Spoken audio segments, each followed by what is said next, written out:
여러분, 오늘 이 영상을 보기 전에 한 가지만 먼저 물어볼게요. 여러분은 법이 공평하다고 생각하시나요? 잠깐 생각해 보세요. 그냥 느낌으로요. 아마 대부분은 이렇게 대답하실 겁니다. 공평하지 않죠. 뭐 다 알잖아요. 그런데 신기한 건 우리가 다 알면서도 아무것도 바뀌지 않는다는 겁니다. 왜 바뀌지 않는지 오늘 그 구조를 끝까지 파헤쳐 볼 겁니다. 팩트만 가지고요. 헌법 제11조. 대한민국 헌법 기본권 조항입니다. 모든 국민은 법 앞에 평등하다. 누구든지 성별, 종교 또는 사회적 신분에 의하여 정치적, 경제적, 사회적, 문화적 생활의 모든 영역에 있어서 차별을 받지 아니한다. 아주 명확한 문장입니다. 해석의 여지가 없어요. 그런데 현실을 보겠습니다. 2013년 경기도의 한 40대 남성이 편의점에서 과자와 음료수를 훔쳤습니다. 금액은 총 43,000원. 그는 이전에도 또 전과가 있었습니다. 판결은 징역 8개월 실형이었습니다. 같은 해 배임한 혐의로 재판을 받았습니다. 한 대기업 회장은 계열사 자금 수백억 원을 횡령하고 피해 금액은 수백억. 판결은 집행유예였습니다. 그는 법정을 나서서 곧바로 회사로 복귀했습니다. 43,000원 그리고 수백억 원. 어느 쪽이 더 무거운 죄일까요? 여러분도 알고 있습니다. 저도 알고 있습니다. 그런데 법원은 다르게 판단했습니다. 이게 단순한 한 번의 실수일까요? 아닙니다. 이건 반복되는 패턴입니다. 대법원 사법연감 통계를 보겠습니다. 일반 형사사건, 그러니까 절도, 폭행, 사기 같은 사건에서 실형 선고 비율은 평균 약 40%입니다. 그런데 경제범죄, 즉 횡령, 배임, 뇌물 사건에서 재벌 총수급 피고인이 실형을 받은 비율은 10%대에 불과합니다. 같은 나라, 같은 법원, 같은 법전. 그런데 결과가 이렇게 다릅니다. 왜일까요? 이걸 이해하려면 법정 안에서만 볼 게 아니라 법정이 만들어지기 전부터 시작되는 구조를 봐야 합니다.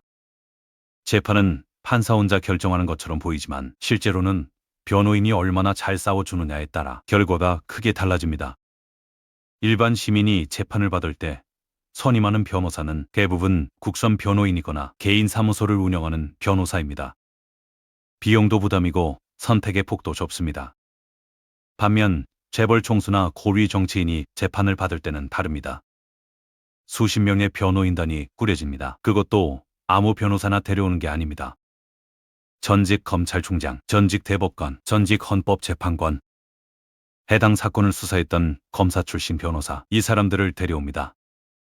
이걸 전관예우라고 합니다. 그런데 이게 단순히 아는 사람을 쓴다는 개념이 아닙니다.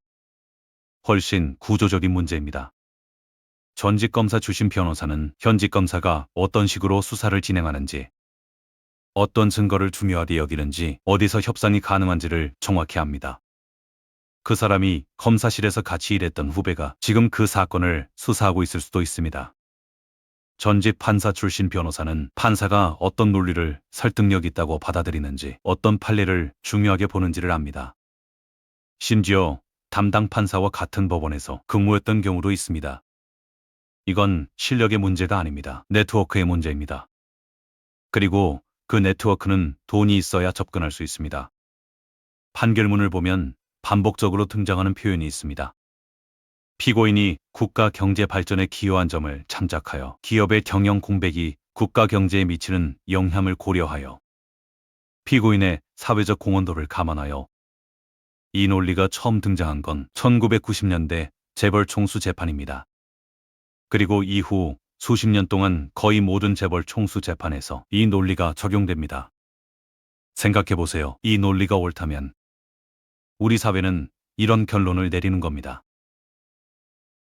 회사를 크게 키운 사람은 범죄를 저질러도 덜 처벌받아도 된다. 그렇다면 반대로 작은 가게를 운영하는 자영업자는, 회사에 다니는 직장인은 국가 경제에 대한 기여도가 낮다는 이유로 더 무거운 처벌을 받아야 하나요?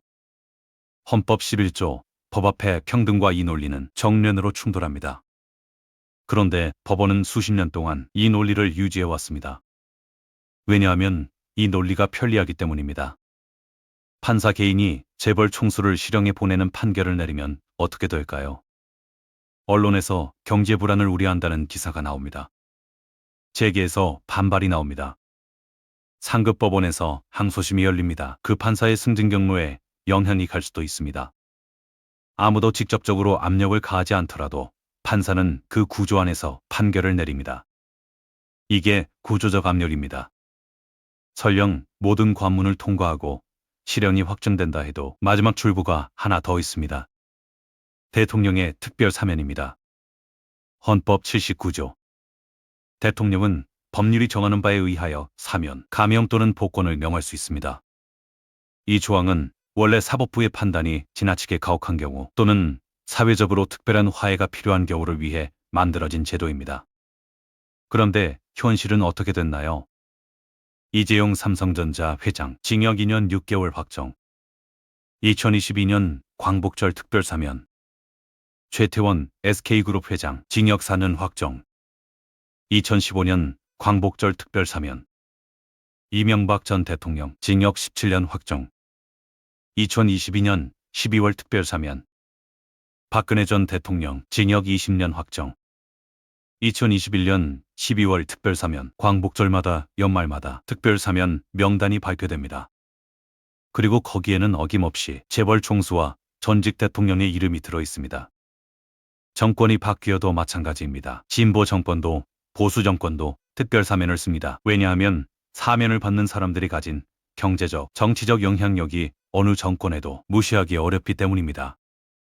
사면을 받은 기업인은 다시 경영 일선으로 복귀합니다. 그리고 그 기업이 다음 정권에서 어떤 역할을 하는지는 여러분이 더 잘 아실 겁니다. 이건 거래입니다.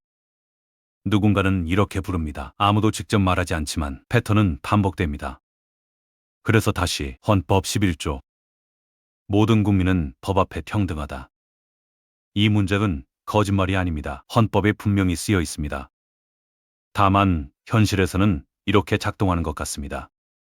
돈이 없으면 좋은 변호인을 살 수 없습니다. 좋은 변호인이 없으면 전관 네트워크를 쓸 수 없습니다. 전관 네트워크가 없으면 판결이 달라집니다. 그리고 설령 판결이 나와도 사면을 받을 수 있는 위치가 아닙니다. 법은 평등합니다. 하지만 그 법에 접근하는 방식은 평등하지 않습니다. 그리고 이건 시작에 불과합니다. 더 깊은 곳에는 더 보이지 않는 구조가 있습니다. 지금부터 그걸 보겠습니다.